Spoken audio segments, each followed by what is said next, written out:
Manager Bahawalpur Malik Farid आवान, जो दरअसल grade 14 का स्टेनोग्राफर है, लेकिन वो अक्सर कहता पाया गया है कि मैडम चीफ मिनिस्टर कौन होती हैं, मैं इलाके का बादशाह हूं। मैंने औकाफ की जमीन कागजों में दरियाबर्द कर दी है, लेकिन मैडम चीफ मिनिस्टर कुछ नहीं कर सकती। मैं सबको माल लगाता हूं, मीडिया वाले भी मेरी असल खबर नहीं छापते। मलिक फरीद आवान की ये बातें बहालत शुन कई मुलाजिमीन ने सुनी हैं। मलिक फरीद आवान चैलेंज करके कहता है कि एंटी करप्शन बहावलपुर मेरी बांधी है। मेरे खिलाफ जो दरख्वास्त आती है वो खों खाते चली जाती है, मुझे कोई नहीं पूछता। हाल ही में एक दरख्वास्त एंटी करप्शन को दी गई है, लेकिन वो भी खों खाते चली गई है। 22 साल तो मैं बहावलपुर में नौकरी कर ली है, बाकी नौकरी भी बहावलपुर करूंगा। बिजली मुफ्त की है, मस्जिद से डायरेक्ट चल रही है, कौन सा चीफ मिनिस्टर में यहां आकर देखना है। सेक्रेटरी औकाफ डॉक्टर एहसान भुट्टा को भी मैंने नावा लगा दिया है। नावे से बड़ी कोई सिफारिश नहीं होती। सेक्रेटरी औकाफ मुझे बदलने का सोचेगा तो वो मुल्तान से पहले अयाज गिलानी को ट्रांसफर करेगा। सहाफत अगर मेरे साल गिन रहा है तो वो अयाज गिलानी के साल क्यों नहीं गिनता। दाता दरबार के गले का पैसा खाने के लिए कौन कौन से कैमरों के मुंह मोड़े गए हैं, लेकिन सेक्रेटरी नहीं बोल सकता है, इसलिए कि वो आते ही औकाफ के करप्ट माफिया के हत्थे चढ़ गया है।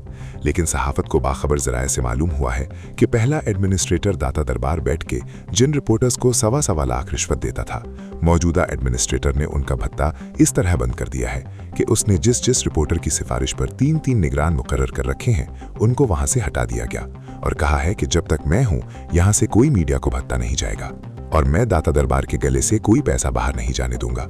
मेरे खिलाफ जितनी मुहिम करनी है कर लें। मैं यहाँ तैनाती दिन को आखिरी दिन समझता हूँ। सहाफत की इत्तला ये है कि दाता दरबार पर रखे गए बाज गले नीचे से गल गए थे।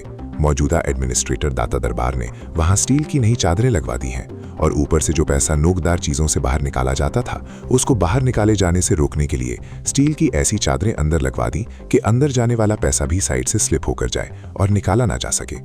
सहाफत को बाज बाखबर जराये से मालूम हुआ है कि डायरेक्टर एडमिन शाकिर सिंधु ने बाज ऐसे मुलाजिमीन को दोबारा अहम जगहों पर लगा दिया है जहां ऊपर की आमदनी बहुत है और जिन पर लगाए गए इल्जामात अब भी मौजूद हैं और उनकी कोई इंक्वायरी भी खिलाफ नहीं होती।